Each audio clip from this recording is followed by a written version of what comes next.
Chers amis, bonsoir et joie nouvelle de se retrouver sur les ondes de la 100.3. Il est 17h00 dans le studio de Christ Radio. Nous sommes le 25 octobre 2021 et nous continuons à réfléchir sur la tentation du Christ au désert.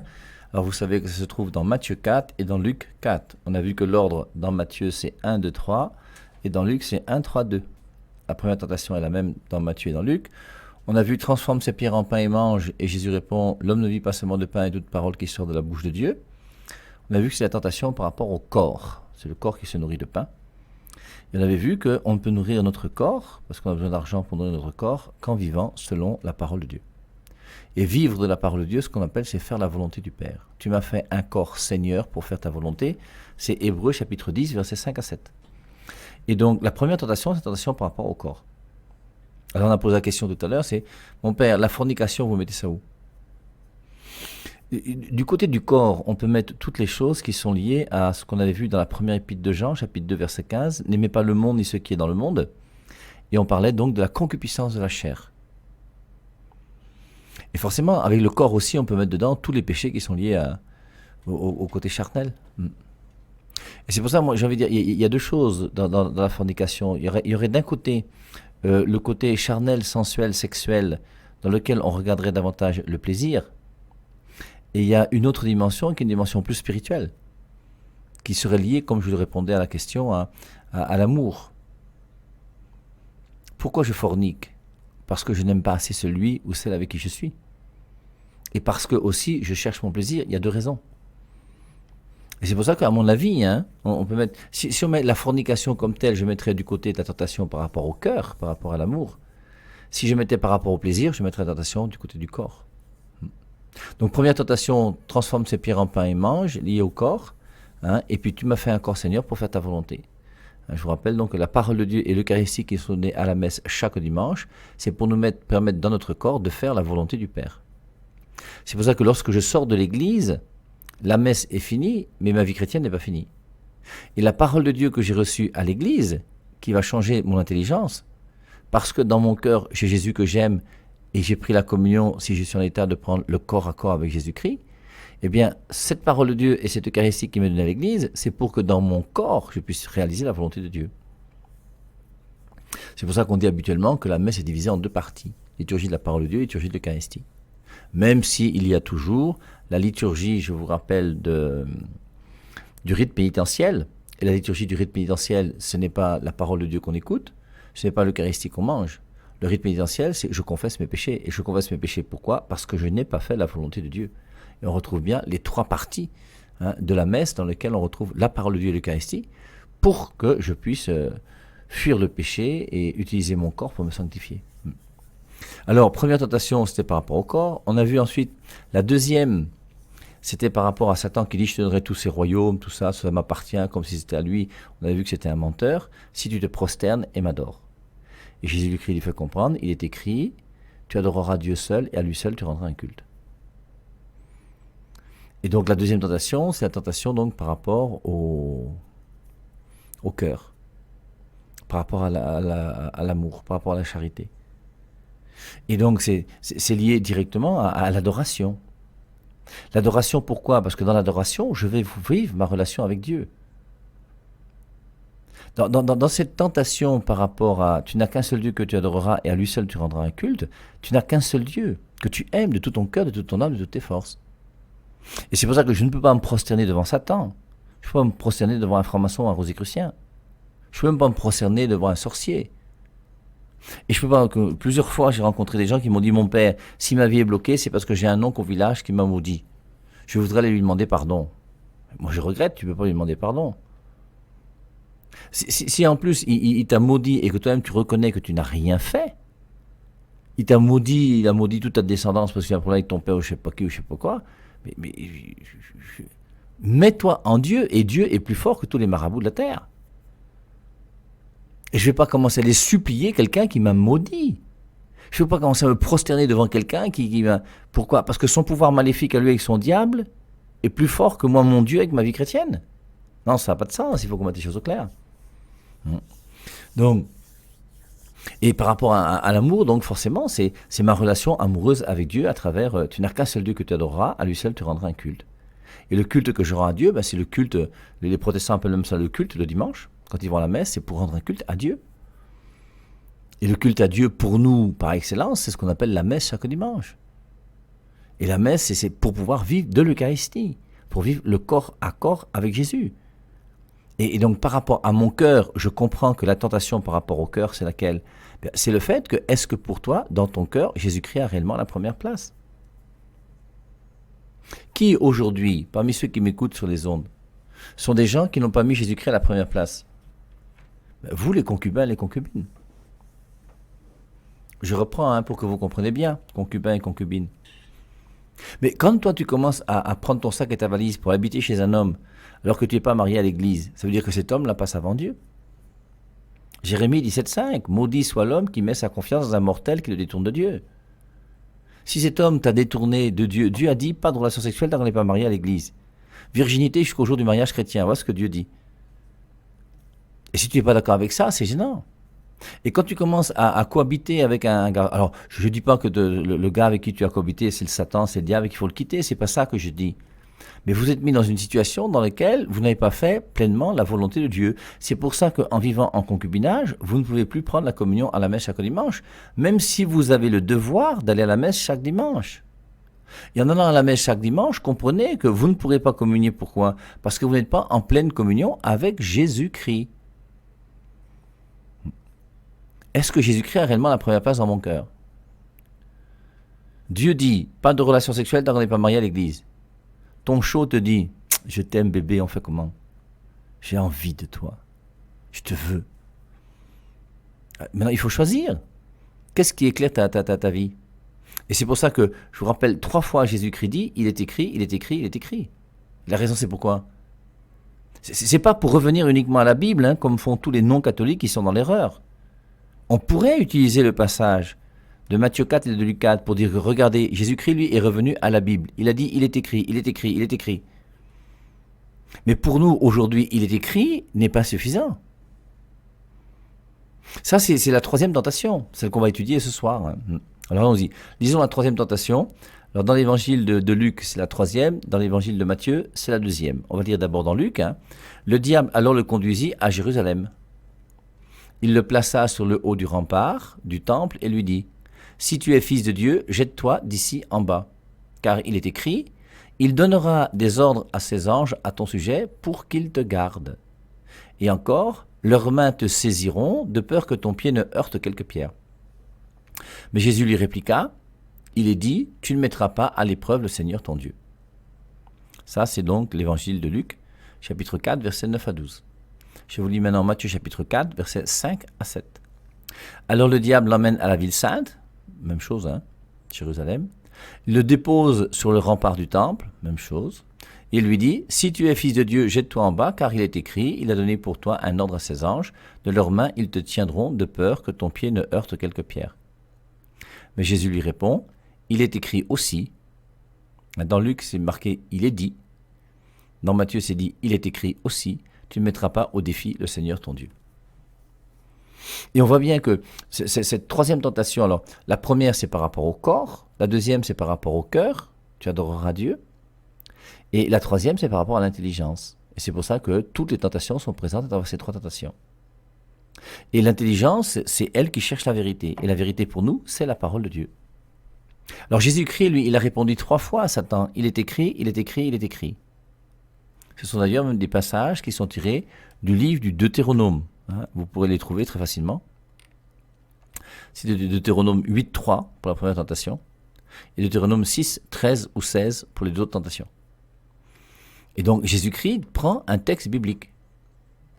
Et en ce sens-là, il fait exactement comme les chrétiens de Bérée dans Actes au chapitre 17. Rappelez-vous, Saint Paul a eu des problèmes à Thessalonique. Les chrétiens ont eu des problèmes là-bas, on les a envoyés donc à Bérée. À Bérée, Paul a continué à enseigner comme d'habitude. Acte 17, jusqu'au verset 10. Cette nuit même, les frères mirent Paul et Silas sur le chemin de Bérée. Parce que pendant la journée, il y a eu quand même une émeute, c'était un peu compliqué. Et donc, on les a fait partir de nuit pour ne pas qu'ils aient de problème. Cette nuit même, les frères mirent Paul et Silas sur le chemin de Bérée. Arrivés là, ils allèrent à la synagogue des Juifs. Toujours la synagogue, parce que c'est le lieu de culte des juifs, pas des chrétiens. Et en général, c'est le samedi qu'ils allaient là-bas. Parce que c'est le samedi que se réunissaient donc les juifs, le jour du sabbat. Ceux-ci avaient l'âme plus noble que ceux de Thessalonique. On comprend parce qu'il y a quelques minutes, ils étaient à Thessalonique et on les a presque bastonnés là-bas.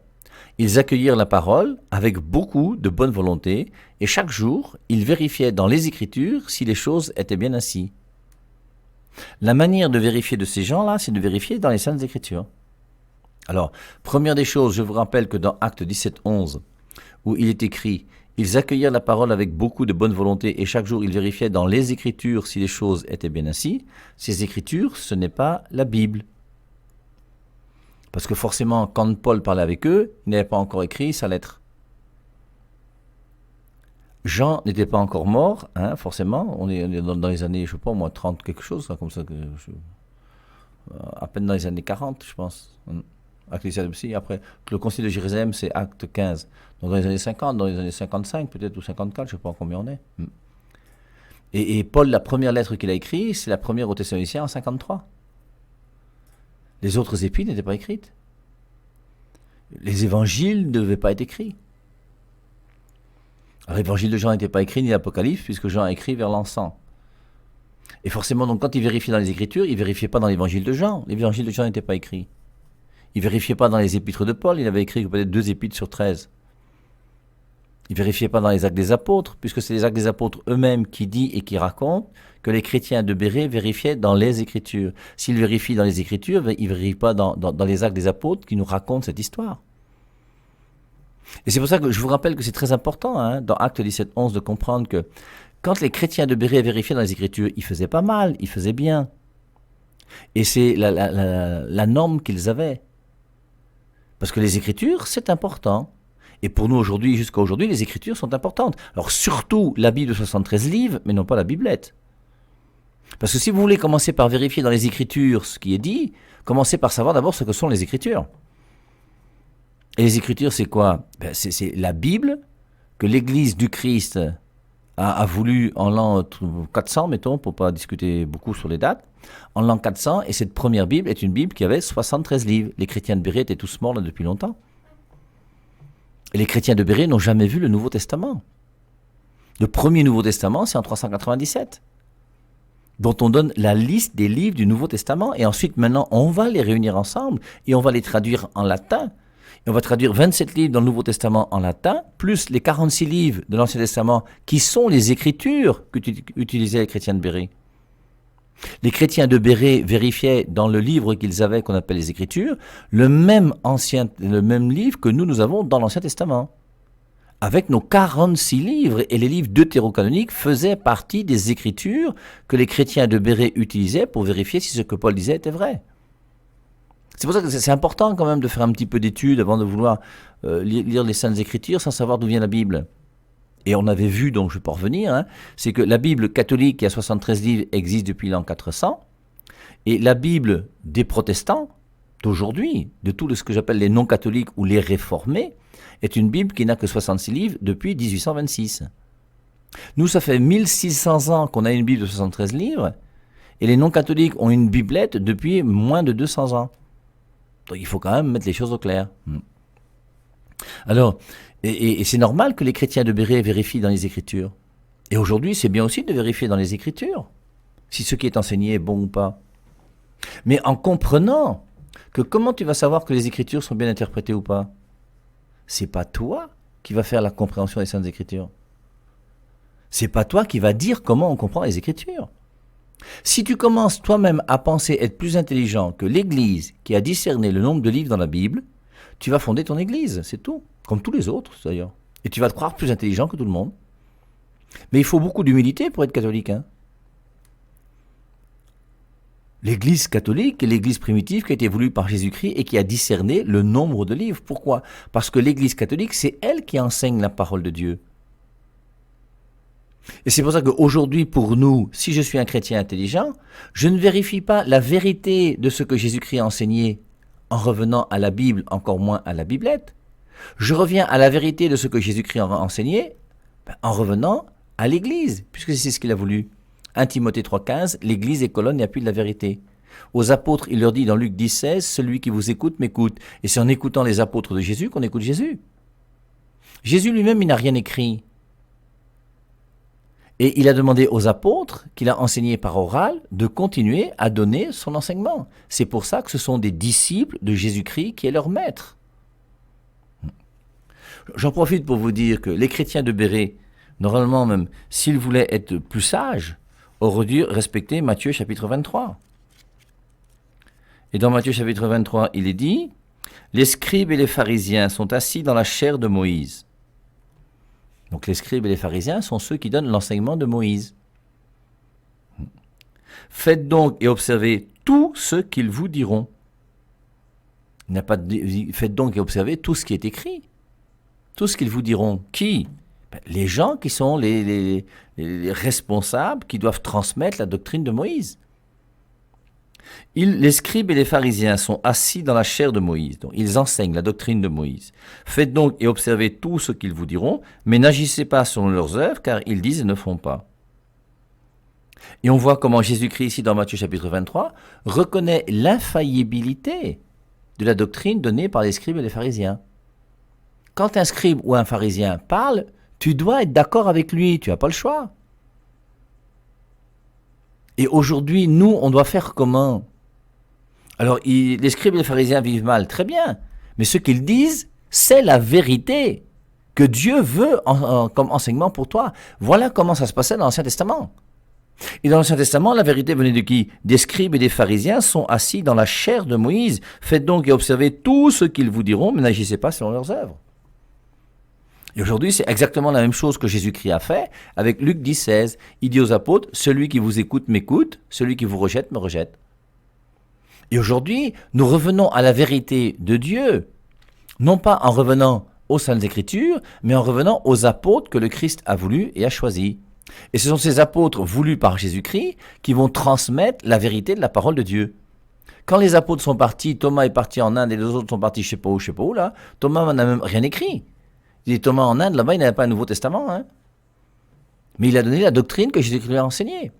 La Samaritaine, quand elle a rencontré Jésus au puits, dans Jean chapitre 4, elle n'est pas allée avec un Nouveau Testament donner des cours bibliques aux gens de son village. Elle leur a dit, voici, j'ai discuté avec Jésus, voici ce qu'il m'a dit.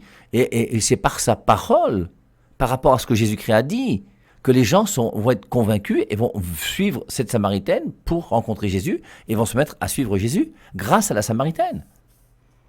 Qui n'a rien écrit. Il n'y avait pas de Nouveau Testament. Il n'y a pas le livre de la Samaritaine ou le livre de Jésus-Christ à la Samaritaine. Elle n'a fait que transmettre par oral ce que Jésus-Christ lui a dit. Et les apôtres ont fait la même chose. Ils ont transmis par oral l'enseignement que Jésus-Christ leur a donné pendant 3 ans. Et c'est pour ça qu'il les a formés. Continuons avec la tentation numéro 3. Là. La vraie question pour nous, c'est y a-t-il une vérité et où se trouve cette vérité ? Alors sur la 100.3, on a compris depuis longtemps que cette vérité se trouve dans l'Église. C'est pour ça que le Christ a voulu une Église, c'est pour ça qu'il est mort pour son Église. Éphésiens 5,25, Marie aimez vos femmes comme le Christ a aimé l'Église et s'est livré pour elle. Il est mort pour son Église. Et alors, voilà, maintenant il y a... Je vous lis un passage, 2 Thessaloniciens chapitre 2, versets 3 et 4. Parce que tout à l'heure, là, j'écoutais un évêque qu'on appelle Monseigneur Macaire, qui est dans les îles françaises, là-bas, quelque part, non ? Plus exactement dans quel pays, Guadeloupe ou quelque chose comme ça là. Et donc c'est un évêque très sympathique, hein, et très intéressant d'ailleurs. Et j'écoutais donc un de ses enseignements et on lui a posé une question. On lui a dit à la fin de son enseignement, Monseigneur, il y a des gens qui disent que le pape c'est l'antichrist. Qu'est-ce que vous en pensez ? Alors il a fait une petite catéchèse pour montrer d'abord qu'il y a les antichrists et qu'il y a aussi l'antéchrist. L'antéchrist, c'est celui qui va venir il est antérieur au retour du Christ. Donc, il y a un antéchrist qui sera là. Alors, je vous lis 2 Thessaloniciens 2, chapitre, versets 3 et 4. « Ne vous laissez pas égarer de quelque façon que ce soit. Il faudrait d'abord que se produise l'apostasie et que se manifeste celui qui refuse Dieu, l'instrument du mal, celui qui contredit et qui se met au-dessus de tout ce qu'on considère comme divin et sacré. Et il ira s'asseoir dans le temple de Dieu pour montrer que Dieu c'est lui. » Alors je reprends, 2 Thessaloniciens 2.2, c'est Paul qui dit qu'il y a des lettres qui me sont attribuées mais qui ne sont pas de moi. C'est pour ça qu'il faudra discerner les écrits de Paul. C'est l'Église qui va discerner. Ne vous laissez pas égarer de quelque façon que ce soit. Il faudrait d'abord que se produise l'apostasie. On est par rapport à la période du retour du Christ. Et par rapport à le retour du Christ, il y aura d'abord une apostasie. Et au moment de l'apostasie, que se manifeste celui qui refuse Dieu, l'instrument du mal, celui qui contredit et qui se met au-dessus de tout ce qu'on considère comme divin et sacré. Il ira s'asseoir dans le temple de Dieu pour montrer que Dieu, c'est lui. Et l'Antéchrist, c'est donc un personnage bizarre, qui sera là avant que le Christ ne vienne, hein, et que tout soit terminé, hein, à cause de cette apostasie qu'il y aura à cause de lui. Alors on lui a posé la question, est-ce que le pape peut être l'Antéchrist ? Il a répondu, soit vous croyez aux Écritures, soit vous n'y croyez pas. Et si vous croyez que les Écritures sont inspirées par Dieu, même si ce n'est pas toute la parole de Dieu, quand elle est inspirée par Dieu, c'est quand même la parole de Dieu, c'est quand même important. Et il a cité donc Luc chapitre 22, verset 32. « J'ai prié pour toi, Pierre, afin que ta foi ne défaille pas. Et quand tu seras revenu, raffermis tes frères. » C'est Dieu. C'est Jésus-Christ lui-même qui dit « J'ai prié pour toi, Pierre. » Pierre, c'est qui ? C'est le pape. Et c'est pour ça que depuis 260 et des poussières de papes que nous n'avons aucun pape qui enseignait une doctrine fausse. Il n'y a pas eu de faux enseignements dans l'Église catholique depuis que l'Église existe. C'est normal, puisque le Christ est mort pour son Église.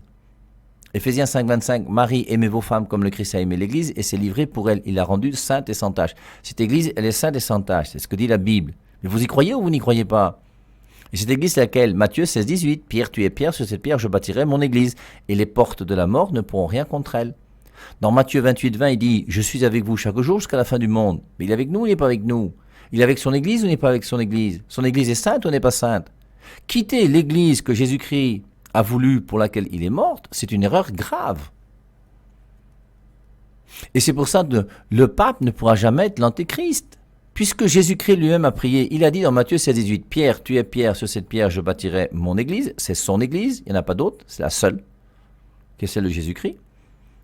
Et il dit, et les portes de la mort ne pourront rien contre elle. Les portes de la mort, Romains 6, 23, le salaire du péché, c'est la mort. Et c'est le péché qui conduit à la mort. Les portes de la mort, c'est le péché. Le péché ne peut rien contre l'Église du Christ bâtie sur Pierre. Et c'est pour ça que cette Église restera infaillible. Même si les hommes d'Église pêchent. Même si les membres qui font partie de l'Église pêchent. Mais l'Église comme telle, non. Elle est sainte et sans tache. Et qui es-tu, toi, pour juger l'Église ? Quelle autorité as-tu pour dire que l'Église que le Christ a voulu est mauvaise ? Mais c'est quand même extraordinaire. Vous voyez aujourd'hui des traditionalistes qui ont commencé à quitter l'Église parce qu'on célèbre la messe plus en latin. Bon, j'exagère, mais quelque part c'est un peu ça. Mais vous vous rendez compte dans quel délire nous sommes ? Et vous allez commencer à dire que l'Église se trompe parce qu'on ne peut plus réciter la messe en latin ? Mais tant que l'Église te permet encore de réciter la messe, mon frère, récite la messe. Profites-en. Le jour où l'Église va te dire que la messe ne vaut rien, qu'il ne faut plus célébrer la messe et que ce sera interdit de célébrer la messe, ce jour-là, tu pourras te plaindre et tu pourras dire que l'Église est devenue bizarre. Mais maintenant, on ne va pas commencer à perdre notre temps pour savoir s'il faut célébrer la messe en latin ou en français. L'essentiel, c'est que le peuple de Dieu soit nourri. Et il y a une messe en latin que tout le monde peut célébrer. Maintenant, on veut revenir à des traditions en disant que, mais au nom de qui et au nom de quoi ? Qui dirige l'Église ? C'est toi ou c'est l'Esprit Saint ? Je suis avec vous chaque jour jusqu'à la fin du monde. Et j'ai beaucoup aimé la réponse de Monseigneur Macaire, que j'ai trouvé très très belle. Et de fait, le pape ne pourra jamais être un antéchrist. Quand le fondateur des protestants, Martin Luther, le Mbutuku des Mbutuku, a dit qu'il appelait le pape antéchrist, mais ça montre bien que c'est un gars qui est psychologiquement délabré, il y a quelque chose qui ne va pas dans sa tête. Alors, je ne dis pas ça pour dénigrer les protestants, mais il faut quand même que vous sachiez que votre gars, là, c'est un gars quand même qui est plus que bizarre. Il est menteur même. Il a mal traduit Romains 3, 28, il a demandé d'égorger des paysans, comme on l'a vu quelquefois là. Au bout d'un moment, il faut savoir exactement ce qu'on veut. Mais il y a une tentation, et cette tentation, celle qu'on est en train d'étudier, c'est la tentation par rapport à la vérité. La tentation par la vérité, c'est la vraie question qu'il faut se poser, c'est où se trouve la vérité? Y a-t-il une vérité quelque part? Et forcément, de même qu'il y avait une vérité chez les scribes et les pharisiens qui enseignaient dans la chair de Moïse, il y a une vérité aujourd'hui chez les apôtres qui enseignent dans la chair de Jésus-Christ. Et les apôtres de Jésus-Christ ont eu leurs successeurs. C'est pour ça que nous, l'Église catholique, nous existons depuis 2000 ans. Et nous n'avons jamais rien changé. J'ai encore entendu aujourd'hui, j'ai écouté une vidéo d'un gars, je ne sais pas de quelle église il est, en tout cas forcément il n'est pas catholique, disant que l'église catholique a été fondée en 325. Mais plus bête que ça, tu meurs. Et l'église catholique, qui est l'église que le Christ a voulu, qui est l'église primitive, existe depuis 2000 ans, et cette église, elle est sainte et sans tache. Et la doctrine enseignée par l'Église catholique est sainte et sans tache. Et les sacrements donnés par l'Église catholique est saint et sans tache. Parce que l'Église catholique donne la parole de Dieu et l'Eucharistie. Et dès que tu quittes l'Église catholique, bah, tu n'auras plus 7 sacrements, tu n'en auras plus que 2. Et tu n'auras plus la parole de Dieu. Tu auras une interprétation de ton fondateur. Or, notre fondateur à nous, c'est Jésus-Christ. Toutes les autres églises ont été fondées par des hommes. C'est la tentation. Bah, aujourd'hui, pour nous, c'est ce qu'on voit le plus à droite et à gauche. C'est la présent partout. Vous voyez comment les familles sont divisées à cause de ces faux pasteurs qui interprètent la Bible n'importe comment. Et comme souvent, ils n'ont pas fait beaucoup de théologie et qu'ils ne sont pas très intelligents, ils vont dire « Ah, c'est ton mari qui te veut du mal, ma sœur. C'est ton mari qui t'a mis un serpent. C'est lui qui veut te tuer. » Et tu commences à diviser un couple. Et tu penses, toi, que ça vient de Dieu? J'espère qu'il y a des femmes qui m'écoutent là et qui ont divisé leur couple à cause d'un pasteur que vous avez écouté. Et je tiens à vous dire, tu as été idiote, ma fille, il faut que tu le saches. Je ne peux pas te dire le contraire. Et maintenant, quand on a été idiot, on reconnaît qu'on a eu tort, on fait marche arrière, on essaie de voir, on se remet en Dieu, on prie. Le vrai Esprit Saint, pas leur Esprit Saint là, qui divise les couples. Je vous ai raconté cette histoire dans une église du Sud, non? Un pasteur qui dit « Monsieur tel et Madame tel, il faut que vous puissiez vous marier ensemble. » Toute l'église se lève en disant « Mais la dame là est déjà mariée. » Et le pasteur dit « Quand l'Esprit Saint a parlé, on ne discute plus. » Comme si lui avait l'Esprit Saint. Il n'avait pas l'Esprit Saint, c'est un boutoukou lui aussi. Donc, c'est pour ça, c'est important, moi je trouve, ces 3 tentations du Christ au désert. Et notamment la 3e, donc qui est la 2e dans Matthieu, la 3e dans Luc. Hein. Satan dit, il est écrit. Et sachez que si quelqu'un veut vous convaincre uniquement à coup de références bibliques, posez-vous des questions. Parce que le diable a cherché à convaincre Jésus-Christ avec des références bibliques. Et on avait vu dans Apocalypse chapitre 12, hein, versets 3, 4, 5, quelque chose comme ça, que le diable, il a 7 têtes. Et quand on dessine le diable, le dragon rouge-feu avec 7 têtes, c'est pas qu'il a 7 têtes, 1, 2, 3, 4, 5, 6, 7. C'est que 7 est un chiffre symbolique. Et le chiffre 7 représente la plénitude. Et Satan a la plénitude de la tête. Ça veut dire qu'il est pleinement intelligent et qu'il est plus intelligent que toi. Et si tu te mets à causer avec Satan, ça va être mauvais. Regardez la première créature qui a causé avec Satan, elle s'appelle Ève. Et regardez ce que ça a donné, le péché originel pour toute l'humanité. Regardez Jésus-Christ, qui lui est Dieu, et qui aurait pu discuter avec Satan, et lui, qu'est-ce qu'il fait? Il ne dit rien. Et il ne dit rien pourquoi? Pour nous montrer que ce n'est pas en causant avec le diable qu'on s'en sort. Relisez aussi le dialogue entre le diable et Martin Luther sur l'Eucharistie. Puisque lui, il causait avec le diable, lui, comme Ève. S'il connaissait mieux les Saintes Écritures, il aurait fait comme Jésus. Il n'aurait pas discuté avec le diable. Et donc, Jésus-Christ nous dit, il est écrit, il est écrit, il est écrit. Pour nous faire comprendre que si je veux être victorieux dans la tentation, il faut que je revienne à la vérité. Alors pour nous, aujourd'hui, dans le Nouveau Testament, non pas à la vérité de la Biblette, non seulement non plus à la vérité de la Bible, encore que la Bible, quand elle est bien interprétée, c'est très intéressant, mais attention aux fausses interprétations de la Bible. Mais si tu as la certitude et la sécurité de ne pas te tromper, il faut revenir à l'Église que le Christ a voulu, qui est sainte et sans tache. Et c'est pour ça que sur les ondes, j'aime vous dire de temps en temps qu'il faut que nous soyons capables de montrer aux autres que la vérité de la parole de Dieu est donnée par l'Église catholique. Et Jésus-Christ a voulu cette Église catholique, avec ses apôtres, pour que la vérité de la parole de Dieu soit donnée au monde, en étant certain d'avoir cette vérité. Alors c'est audacieux, vous allez me dire, il n'y a pas de souci, j'accepte, et puis j'assume ce que je dis, parce que 1 Timothée 3,15, l'Église est colonne et appui de la vérité. Et Jésus-Christ a voulu une Église, et c'est cette Église qui nous donne la vérité. Or la vérité pour nous, c'est la parole de Dieu. Et Jésus-Christ a voulu que la parole de Dieu soit transmise premièrement par la bouche des apôtres, par l'enseignement de l'Église. Et ensuite, cet enseignement de l'Église va trouver des documents. Elle va discerner certains documents en disant « ceux-ci sont bons, ceux-ci sont mauvais ».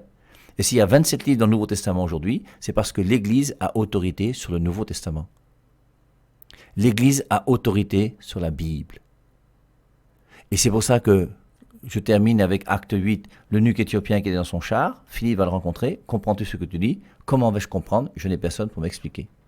Et l'Église est là pour nous expliquer les Saintes Écritures afin de donner la vérité de l'enseignement de Jésus-Christ, non seulement à travers les Écritures, mais avec ce que nous avons aussi dans notre Église qui est donné uniquement par oral et qui n'est pas écrit. Comme par exemple, il y a une vérité orale que même les non-catholiques croient, c'est qu'il y a 4 évangiles. Dire qu'il y a 4 évangiles, c'est pas biblique, hein. Mais tout le monde sait qu'il y a 4 évangiles. Pourquoi? Parce que ça fait partie de la tradition orale. Et l'Église a toujours enseigné qu'il y a 4 évangiles. Le premier, c'est Matthieu, le deuxième, c'est Marc, le troisième, c'est Luc, le quatrième, c'est Jean.